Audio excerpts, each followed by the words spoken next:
Good morning and namaste. The way I was taught, namaste means the good in me honors the good in you. And I sincerely feel that for you.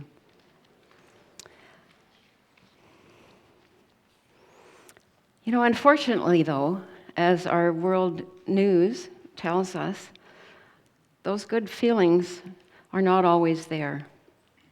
And, you know, our human species doesn't figure it out all the time. So it's something we have to learn. And we learn it here, fortunately. We'll start our service today with a poem written by an AI chatbot based on a few lines of instruction from me. It outlines what we'll talk about this morning. The algorithm breathes. We've built a mind that never sleeps, that sorts through mountains, swims through deeps, that diagnoses, translates, writes our prose, and sometimes makes up facts, God knows. It folds our proteins, reads our scans, helps farmers sow and doctors plan, but also spreads the lies we fear and makes the truth less crystal clear.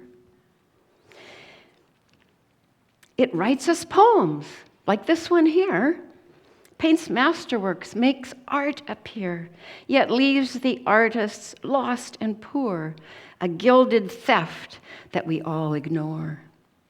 The future's neither dark nor bright, but flickering like pixel light. Half promise and half dread, we stand before this thing that seems so grand. But here's the Dharma, old as dirt. All things that rise must fall, must hurt. All certainties dissolve like mist. The world's a river, not a fist. Our jobs, our skills, our sense of worth were always fleeting on this earth. The self we clutch so desperately was always a passing mystery. To meet this change, as change will come, not grasping, not afraid, not numb, but awake, eyes open, grounded, true, the way the Stoics found their way through. For whether it's made of bits and bone, perhaps consciousness is not ours alone. We're all just waves upon a shifting sea, and that's been true eternally. The algorithm breathes, and so do we. But fear alone won't set us free. We must accept impermanence, where change itself makes perfect sense. The AI chatbot delivered that poem to me, more or less as I read it, in about a minute. But I'll take credit for some very important improvements. So, the bot built on what it gleaned from studying the poetry of the masters that's all been scraped off. Let's ponder this modern-day miracle as we listen in silence to Catherine's beautiful playing.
Good morning again. My name is Sue Forbes, and I'm a member of your Sunday services team.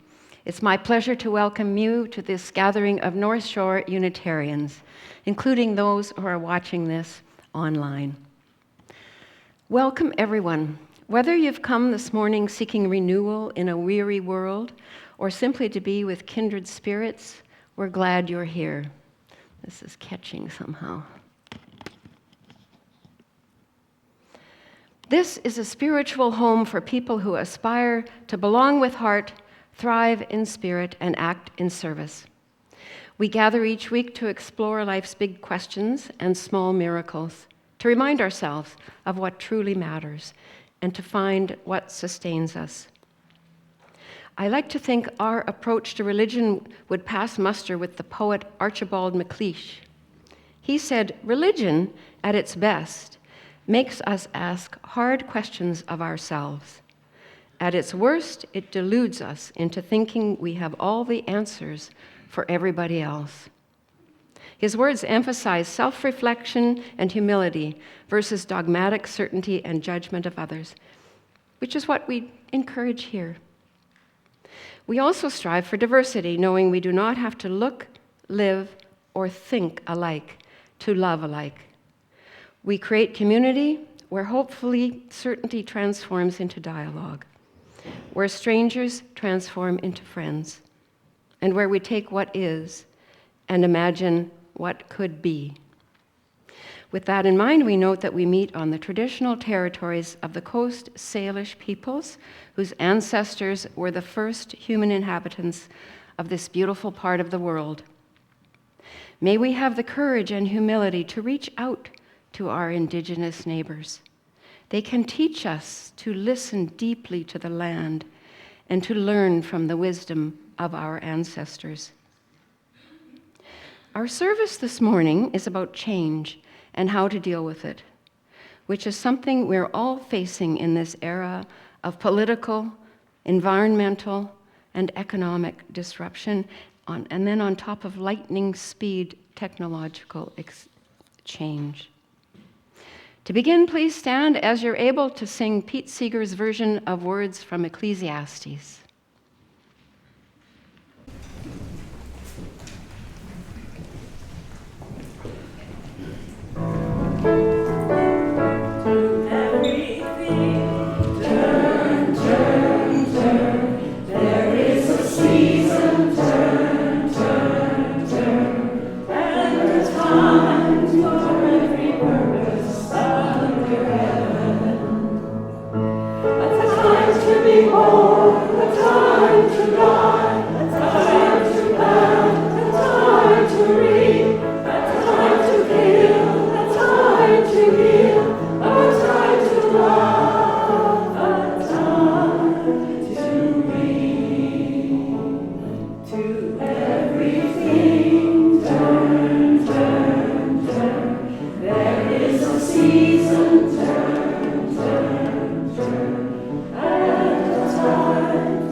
Every purpose.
To honor our time together this morning, Anne Mid-Zane will light our chalice, the symbol of our centuries-old UU tradition.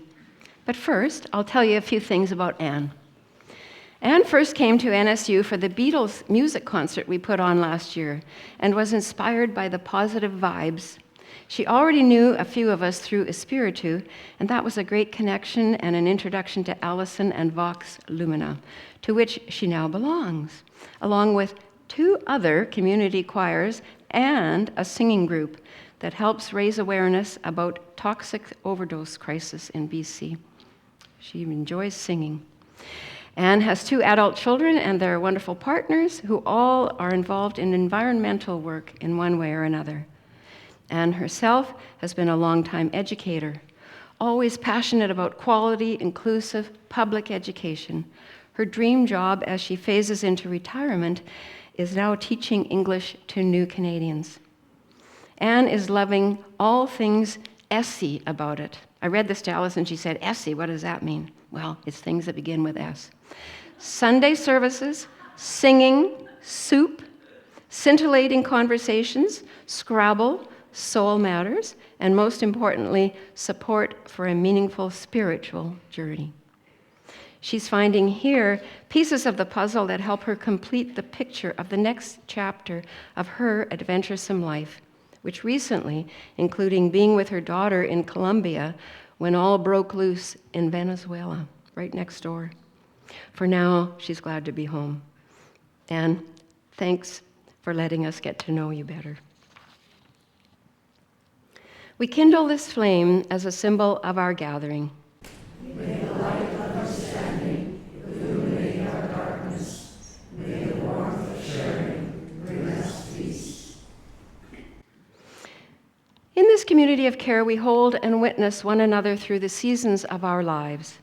There's room here for joy and sorrow, celebration and mourning, and everything in between. Of course, today our thoughts are with Rebecca and Jel and their family as they deal with the sudden death of Rebecca's beloved stepdad.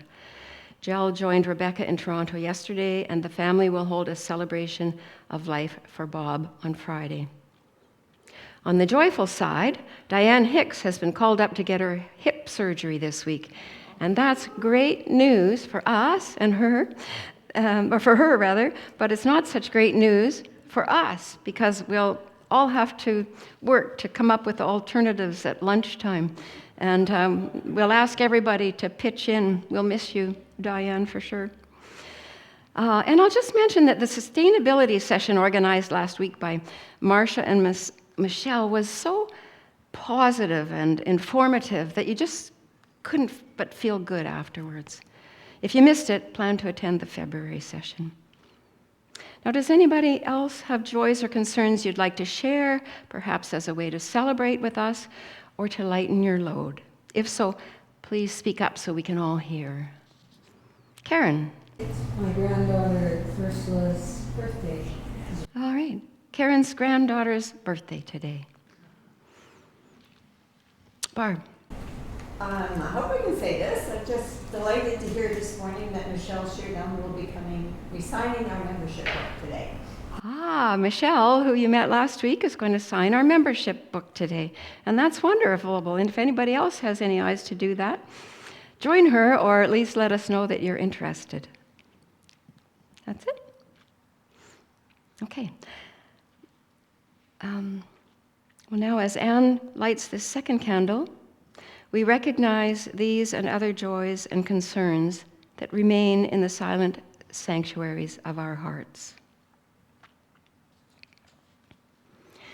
And we'll also light a third candle to acknowledge all the misery in our interconnected world, knowing that what happens in one community ripples out to touch us all. At this time, so many people are suffering: Ukraine, Gaza, Venezuela, Sudan, I would say even the US, and now especially Iran. The Iranian people are in crisis. The largest protests in years have brought millions into the streets and sparked a brutal crackdown by the regime. Many thousands have already been killed in their fight for freedom. Their plight reminds us that we in the West cannot take our democracy for granted. We must remember JFK's words. Democracy is never a final achievement. It's a call to an untiring effort. May we spend just a few moments in silence to honor all those whose untiring efforts are met with brutality.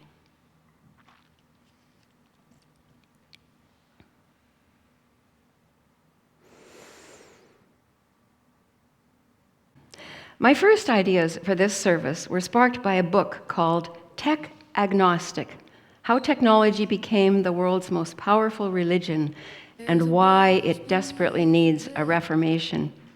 Great title, eh? Its author is Greg Epstein, a secular ethicist and former humanist chaplain at Harvard and MIT. His book came out in late 2024. Epstein purports that tech has effectively become a religion, and not just a religion, but the dominant religion of our time. Think about it.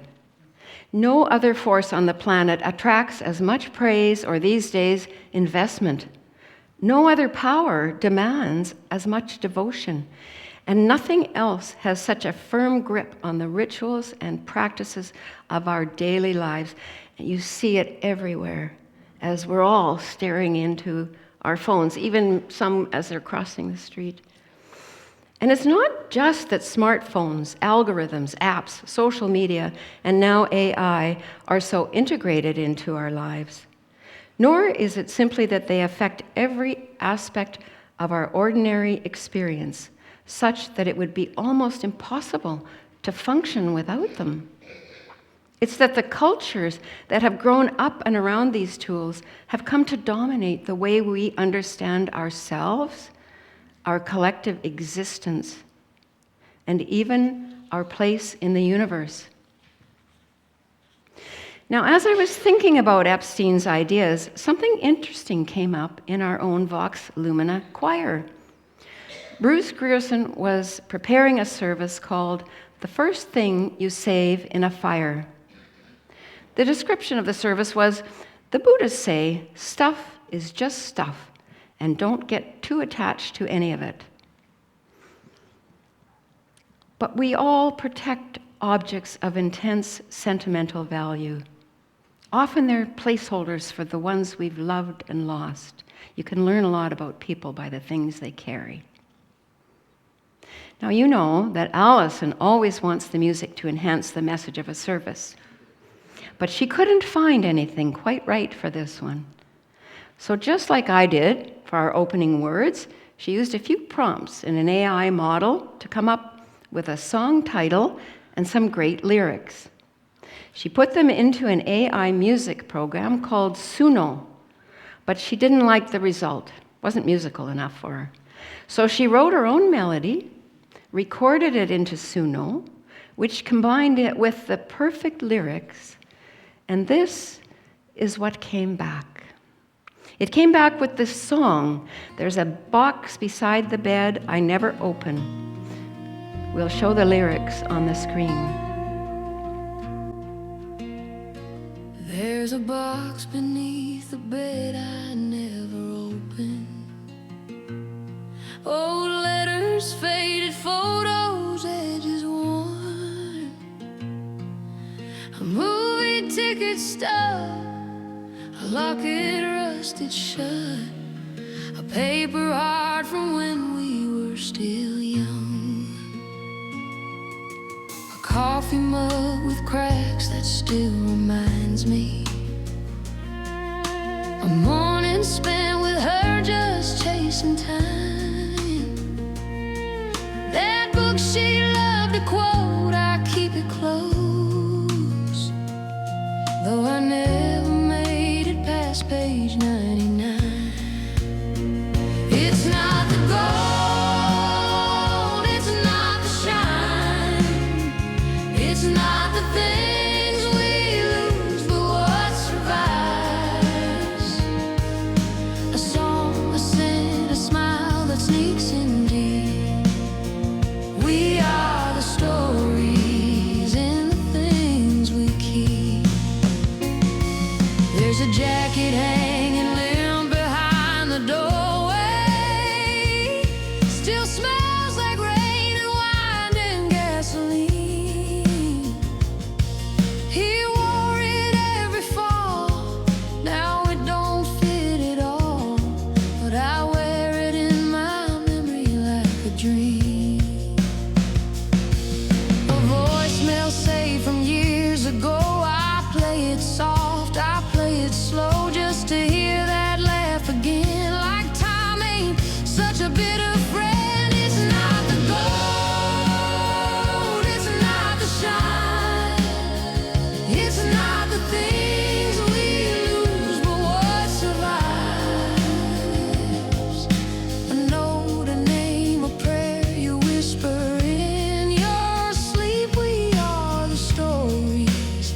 that ribbon or that ring.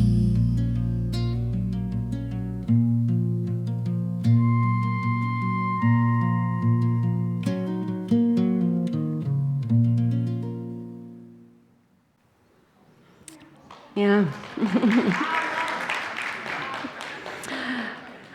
Pretty amazing, eh?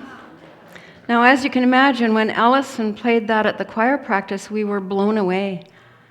We loved how poignant it was and how well it fit with the service. But we were queasy about some issues, particularly that none of the artists on whose music the tool was based, just like the poets this morning, that they had been remunerated. In the end, we decided not to use the song.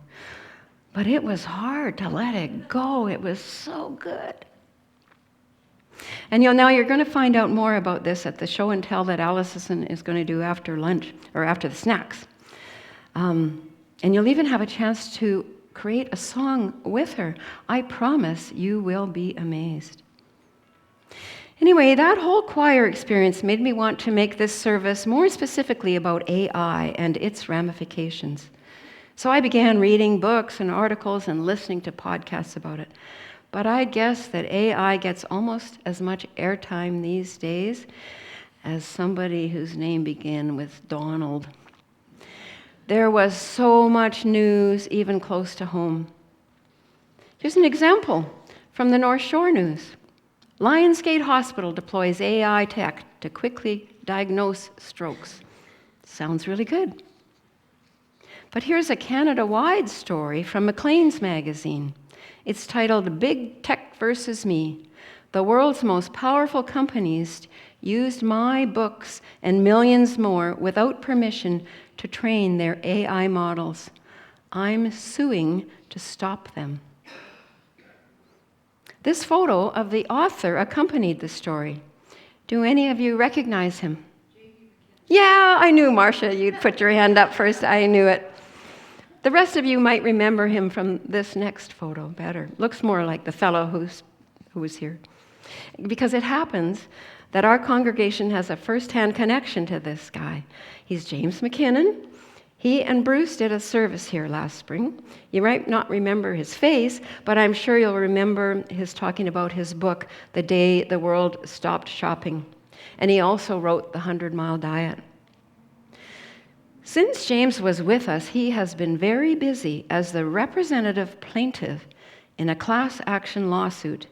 It's not yet settled, but in the article, and it was just this past November, the article, he tells his story about his experience. I'll read you a few direct quotes.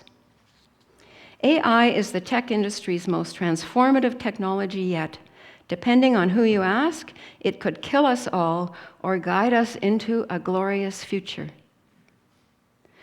My lawsuit isn't about putting AI on trial. It's aimed at big tech, a sector accused of rewarding online hate, designing social media to be addictive, and being a poor custodian of the powerful tools it creates. Out of our cultural inheritance, the totality of our genius and folly, AI is being built as a shadow intelligence, untethered from human values. I see the tech company's alleged copyright infringement not as a one-and-done delinquency, but as an ongoing harm built into the machine, for which I and others should receive regular compensation. Not just once, regular compensation for every time it's used. I loved reading these and dozens more articles, but it didn't take long before I was overwhelmed by the avalanche of information and startled by how quickly things were changing. And frankly, unsettled by how for every potential positive outcome, there seemed to be an equal or worse negative outcome. For example, we heard last week at the Sustainable Workshop about how AI is being put to good use to help solve some of our climate issues. But we also know AI sucks up huge land, energy, and water resources. Many optimists say AI will dramatically increase productivity, lower costs, create new industries, thereby expanding global opportunities and wealth. The pessimists say it will result in mass unemployment and economic displacement, deepening inequality and causing social unrest. AI is already empowering people with disabilities of various sorts, but it's also embedding prejudice into decision-making processes in areas such as policing, lending, and hiring. An editorial in last week's Globe and Mail told of the mess AI has created in the job market, which a recent Atlantic article described as Tinderized job search hell. Sounds like a fun way to go looking for a job, doesn't it? Some predict data-driven AI will help governments craft more effective social and economic policies and identify corruption or systemic bias. I think that would be really useful, especially just south of us, or useful, really especially useful just south of us here. But the reality is AI is already concentrated in a few corporations and nations, and there's an arms race to see which ones come out on top. Which ones will have the best shot at controlling global economics and politics? To help us understand these issues, I've invited two very knowledgeable guests to join us today. The first is Dr. Yascha Mounk, a political scientist at Johns Hopkins University and an author and public speaker known for his work on the crisis of liberal democracy. The second is another clever guy, Dr. Geoffrey Hinton. He's the British-Canadian scientist you might know as the godfather of AI. In 2024, he shared the Nobel Prize in Physics for his foundational research in AI modeling. More recently, he resigned from working with Google so he could openly discuss his growing fears about the technology he helped pioneer. And by the way, their conversation today is only part of an actual Q&A on Yascha Mounk's highly respected podcast. And they gave me permission to edit it slightly for clarity. I'll just go back and let them in.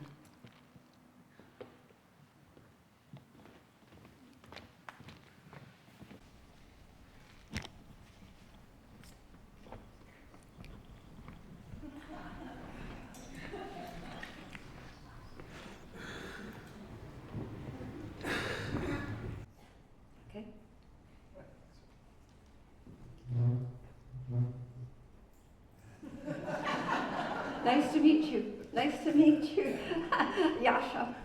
Thanks for having me here. Right, like up there? Okay, you'll have to bear with me. So, Dr. Hinton, I think we're at a sweet spot right now where AI is doing so many good things to us with little of the negative consequences. What are your thoughts about that? What hopes should we have about how AI can help make our societies more prosperous? Well, Yascha, I think we're already past that sweet spot. For example, if I worked in a call center, I'd be very worried. Already machines are better at giving callers the information they need. And it's not just the call center jobs. Entry-level lawyer and computer engineering positions are also disappearing. That's because more experienced lawyers and programmers can now use AI to quickly do the entry-level jobs and, at the same time, make themselves more productive. There are still issues with that, but it's starting to work better and better. So we don't really know the timescale of future job losses, and we don't know what job gains there will be in some fields. Some economists say AI, on balance, will create jobs, and in the same way that the printing press and the railways did. That AI will make us more productive in ways that will actually increase the demand for highly skilled workers. Yes, one of those economists received the Nobel Prize the same year you won your prize, and I've had him on my podcast. But my concern about his argument is that it's very hard to predict from analogy to other historical technologies because we've never before had a general purpose intelligence that can make decisions. I agree with you on that, Yasha. AI is very different from other innovations. In the Industrial Revolution, we got machines that were stronger than us, which meant we could go on to the jobs that used our intelligence rather than our strength. But now we have machines that are more intelligent than we are. So some people say, well, it's going to be our empathy that counts, because they believe machines can't have empathy. I believe they can, but let's not get into that debate. And you know, in some applications, there's a very elastic market. For example, if doctors become 10 times more efficient by using AI assistance, we might all get 10 times more health care. And that would solve a lot of problems because our population is aging. But it's fairly clear to most people in AI that AI will eliminate more jobs than it creates. That's why companies are investing so much money. They believe there will be huge payoffs. Yes, and job losses fall into the realm of things we might use AI to do to ourselves, right? We could use AI to create a world which has very negative externalities. We've got to figure out how to deal with them, perhaps by developing new systems of economic support. But then there's the second level of risk where malevolent people could use AI to do bad things to us. For example, it might become easier for bad actors to engage in bioterrorism because AI could help them create dangerous viruses or whatever in the lab. And then there's the third level of risk in which AI itself could be the bad actor. Yes, let's talk about that now. Some people say AI doesn't really understand. I believe it does understand, and it understands pretty much the same way we do, by turning words into big collections of features and having those features interact. That's how we humans understand. That's also how AI understands. So I think AI really does understand what it's saying.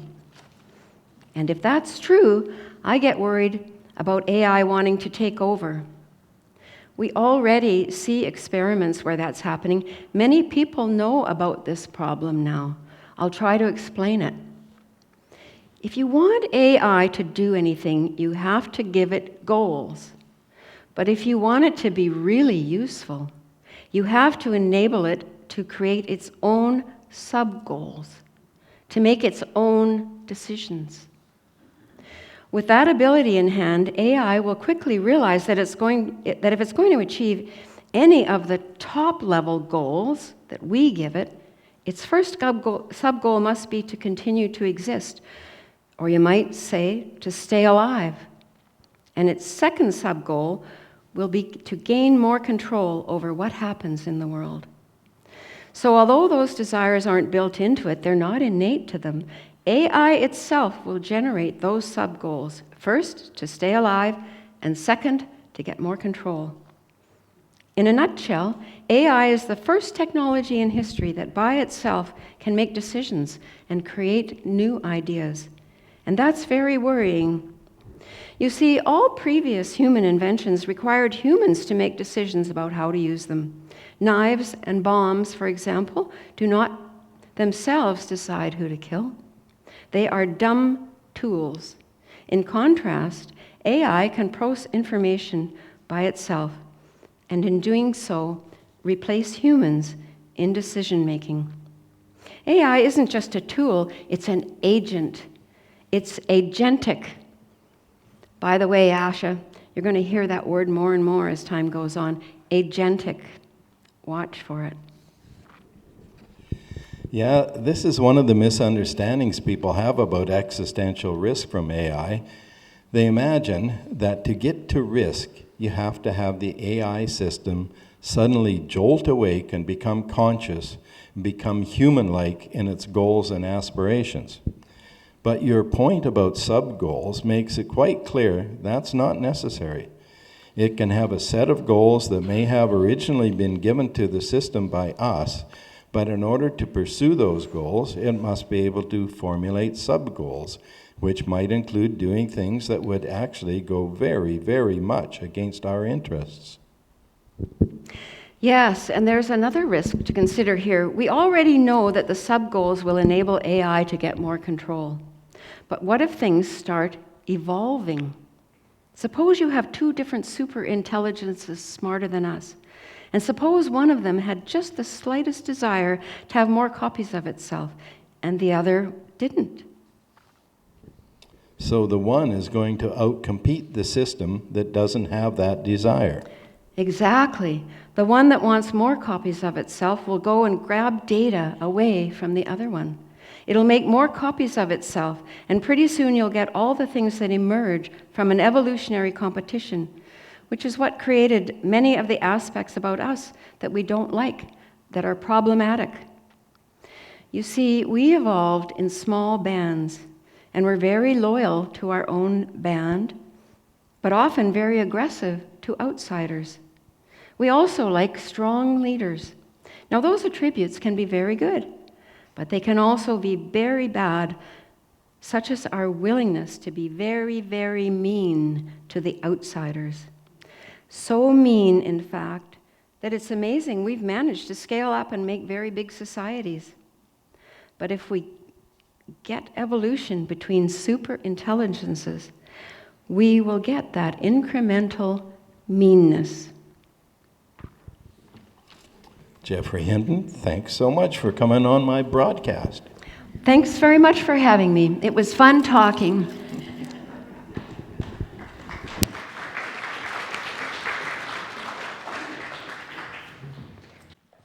And believe it or not, that was the end of the podcast. You know, we'll get incremental meanness. And yeah, thanks very much for having me. And it's interesting, isn't it, the words that Hinton used to describe this existential crisis. He said, we humans can be very, very mean, and we like strong leaders. And that podcast, as I mentioned, came out only a couple of months ago. Perhaps today, he'd use stronger language with words like brutality instead of meanness. And perhaps today, both Hinton and Monk would agree that we're already past the sweet spot. I think we can see that every day in the newspaper. Bear that in mind as we listen to Vienna Tang's Hymn of Axiom. It offers a chilling meditation, come up, choir, please, on corporate surveillance, another risk of AI. Tang wrote it from the perspective of a data collector speaking directly to a human consumer. I'll just wait till it gets settled.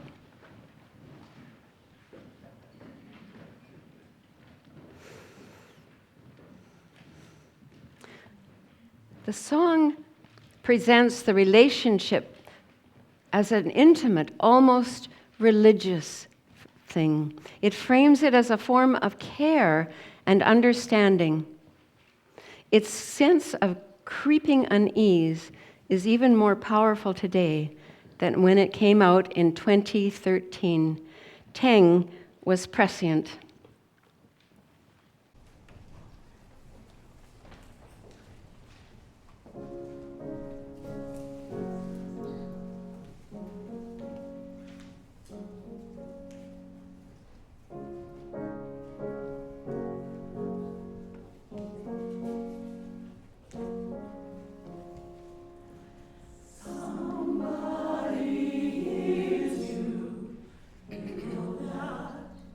You know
So how are we to manage our anxiety in a world of constant change?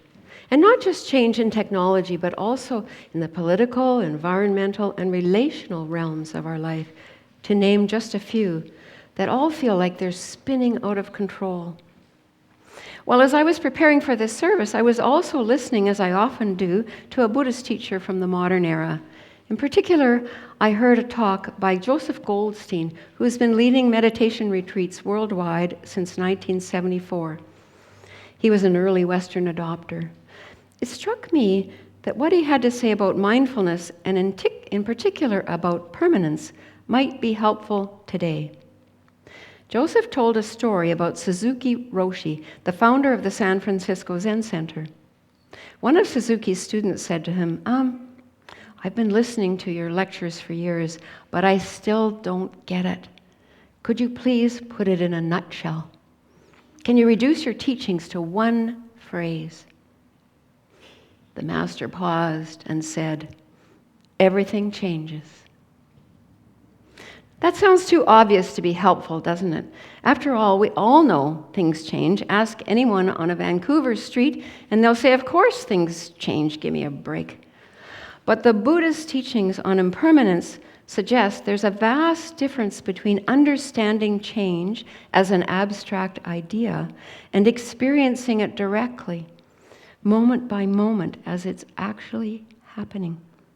There's a difference between knowing change as a concept and living it as a felt reality. And the implications of that difference are enormous. Because as it turns out, most of our stress, frustration, and exhaustion comes not from change itself, but from how much we resist it. The question then is not how to stop change. We can't. The question is, how do we relate to change more wisely?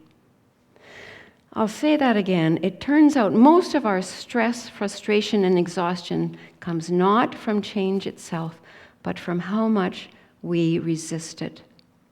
We can't stop change, but we can learn to relate to it more wisely. So how do we do that? For starters, think about watching a compelling movie.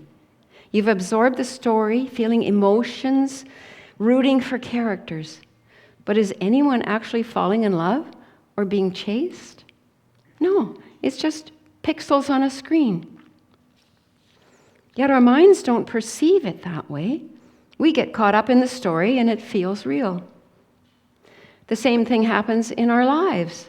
We become so absorbed in our narratives, our plans, our likes, our dislikes, our ideas of how things should be, that we lose touch with the actual flow of experience underneath. But when we can see both levels, the story and the underlying reality, we don't get so caught up in reactivity and suffering. Our changing bodies offer another clear chance to observe this. If we're attached to our bodies staying a certain way, we are going to suffer big time. But every ache, every sign of aging, every fluctuation in energy can be an opportunity to practice a different relationship with change. Instead of thinking, this shouldn't be happening, we can remind ourselves, I am not exempt. I am not exempt from the laws of nature. All I have to do to practice this is look at my wrinkles in the mirror every morning.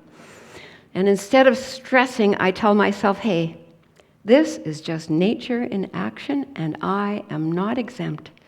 My wrinkles are simply the combination of my mom's genes and a long-ish life, for which I'm grateful, and admittedly, not enough sunscreen. The practice of mindfulness is really useful here too, whether it's sitting on a cushion or just in ordinary moments, in a single breath, in slowly moving your hand through space, or in the sound of a bell. Let's play with that one. If I were to ring the bell behind me here, what would you hear? What would you say you hear? You might say, it's the sound of a bell, as if it's one thing. But if I asked you to quiet your mind and listen as attentively as you can to the sound of the bell, you might have a different experience. You might notice that it's an ever-changing sound, a complete flow of change. Let's try it. Close your eyes and listen as attentively as you can.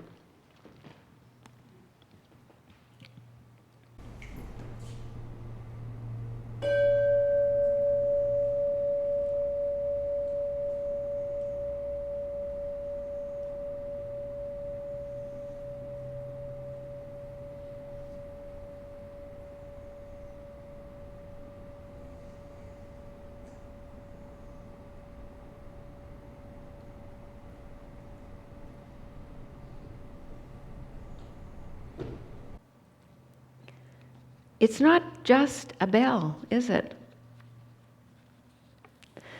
What mindfulness also teaches us is that paying very close attention to what's happening in our minds moment to moment helps free us from very deeply entrenched habit patterns of always wanting things to be different, of always wanting to be in control, of wanting things to go our way. By changing our patterns, we stop fighting reality so hard. And then something remarkable happens. We become wise, or at least wiser, in ways that help us better navigate our emotions and reactions to change. And again, this has huge implications in our daily lives. It's the same lesson we learned in our Musings for Mortals discussions. When we accept our finitudes, our limitations, our reality, suffering decreases. As Berkman and others say, we're then able to open the clenched fists of our minds and get on with what really matters wherever we find ourselves. So the invitation today is simple. Throughout your day, notice that your every experience arises and passes away. Maybe especially notice your thoughts and emotions. And don't just notice them, investigate them in the same way we investigated the sound of the bell. Stay with them, experience them moment to moment. Allow yourself to feel them deeply.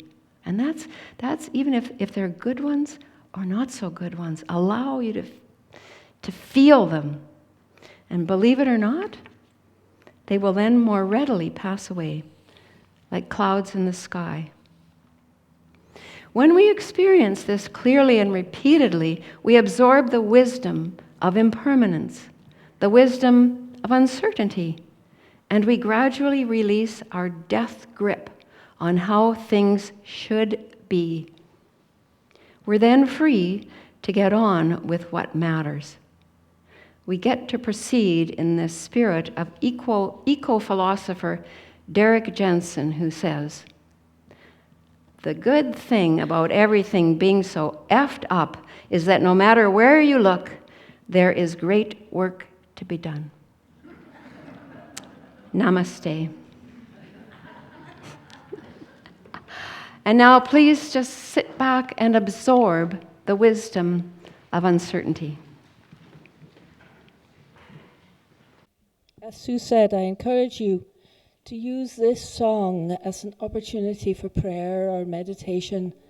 Let the sound carry you deep into your awareness.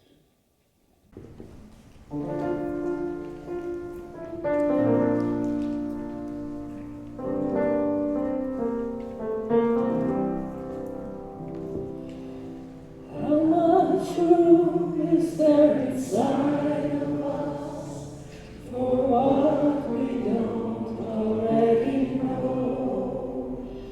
Do we have the courage to venture beyond the safety of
Tell me how much room is there inside of us for what we don't already know? Do we have the courage to venture beyond the safety of the unknown? Tell me how much room is there inside of us for what we don't already know? Do we have the courage to venture beyond the safety of the unknown into the wisdom of uncertainty? Creation inside is born into the wisdom of uncertainty. Creation is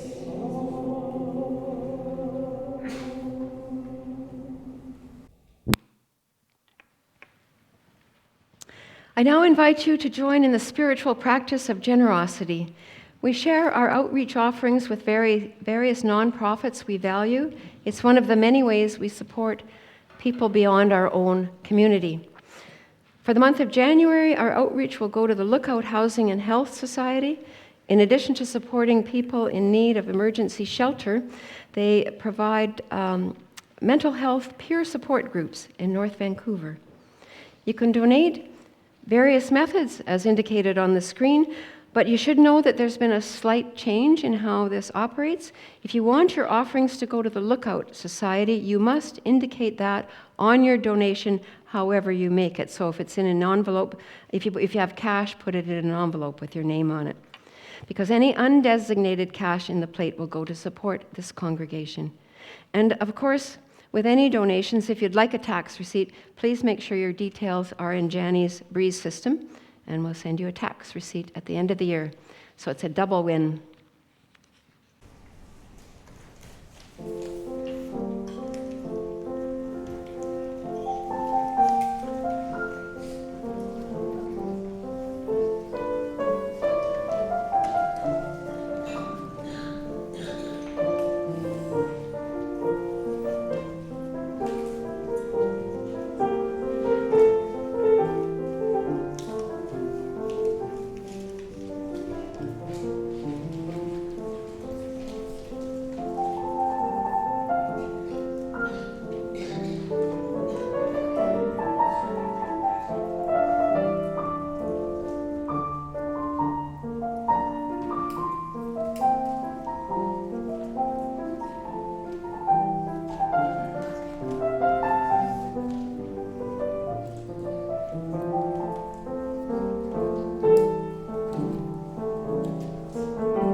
Thank you so much for all your heartfelt contributions to support those beyond this community.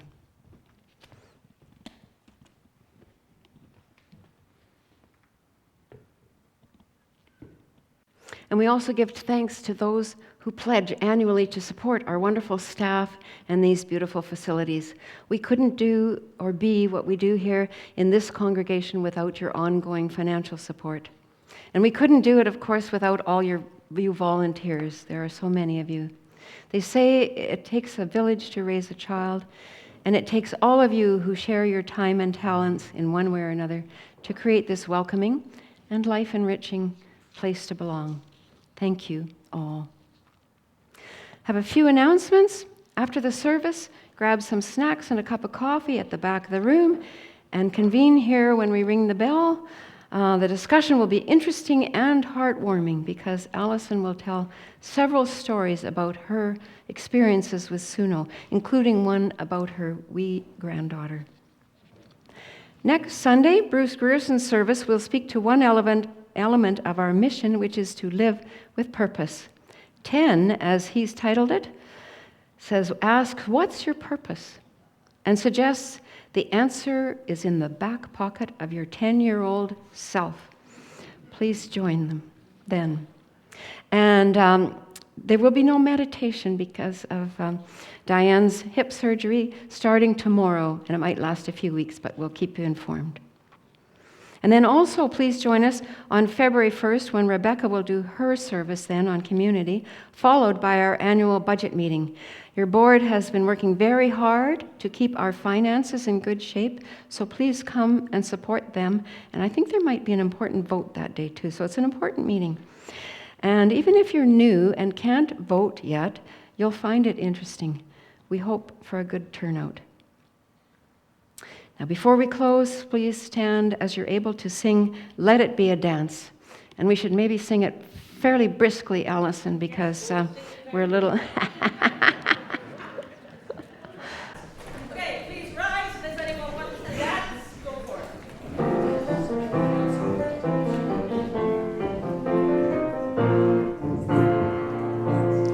Let it be a dance we do. May I have this dance with you through the good times and the bad times too. Let it be a dance. Everybody turn and spin. Let your body learn to bend. And like a will wind, let it be a dance. Let it be a dance. Let it be a dance. For the old side, a time for joy, a time to cry. It just passes by. Let it be a dance. Let it be a dance we do. May I have this dance with you through the good times and the bad times too. Let it be a dance. Morning star comes out at night.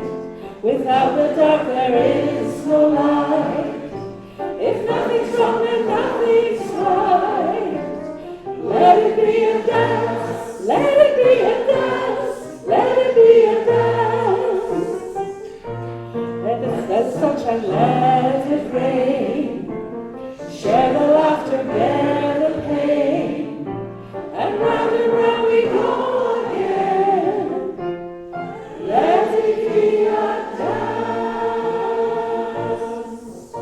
Please remain standing for our closing words. As you go about your week, through the good times and the bad, pay attention and remember Suzuki Roshi's words, everything changes. Or as the teacher Joseph Goldstein puts it even more poetically, remember that everything, all the time, in every moment, is becoming otherwise. In a world spinning ever faster, this ancient wisdom offers something revolutionary, the possibility of finding stability not in things staying the same, but in our capacity to meet whatever arises with openness, awareness, and grace. we extinguish this flame.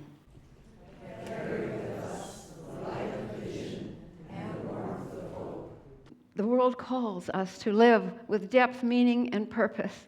We go forth with courage and love. And now let's sing Circle Round for Freedom.